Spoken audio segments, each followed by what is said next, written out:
এটা আমাদের, কারণ এখন কোনো এগুলো কর্তনদেরও কোনো সুযোগ নেই, যেহেতু নির্বাচনের সময়সূচি হয়ে গেছে। তো এই বিষয়গুলোর দিকে আমি নজর রাখার চেষ্টা করব। আরেকটা বিষয় এসছে, এই ভোটার মাইগ্রেশন, যেটা জীবনে কোনোদিনই হয় না, এগুলো কখনো আমরা চিন্তাও করি নাই, এবং বাংলাদেশ জাতীয়তাবাদী দল এগুলো কখনো কল্পনাই করে নাই। এই ভোটার মাইগ্রেশন, প্রায় হাজার হাজার ভোটার মাইগ্রেশন বিভিন্ন বিভিন্ন কনস্টিটুয়েন্সি থেকে, গ্রামে গঞ্জ থেকে এখানে ভোটার মাইগ্রেট করা হয়েছে। এই বিষয়গুলোর দিকে একটু নজর দেয়া। তারপরে যেমন দেখা গেল পুলিং পার্সোনাল নিয়োগ, যেগুলো আমাদের দল কখনো চিন্তাই করে না। এইগুলা, এই পুলিং পার্সোনাল নিয়োগ গেল দলীয়ভাবে লোকজন নিয়োগের প্রচেষ্টা। তারপরে এলো ভোট কেন্দ্র, নিজেদের সুবিধা মতো স্থানে ভোট কেন্দ্র স্থাপনের প্রচেষ্টা। তারপরে যেমন এই নতুনভাবে নাকি অতিরিক্ত ব্যালট পেপার ছাপানো, পোস্টাল ব্যালট নিয়ে নানা ধরনের কারচুপি।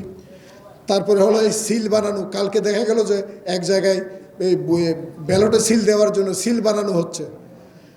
তারপরে এ জাতীয় অনেক, তারপরে বোরকার কথা আসছে, নতুনভাবে বোরকার মাধ্যমে নাকি তারা নতুনভাবে এই ভুয়া ভোট দেওয়ার চেষ্টা করবে।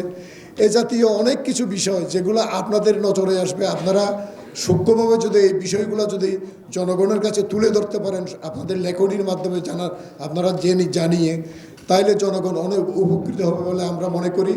এই জন্য এই আজকের এই মত বিনিময়ের সভায় আপনাদেরকে এখানে আহ্বান করা হয়েছে।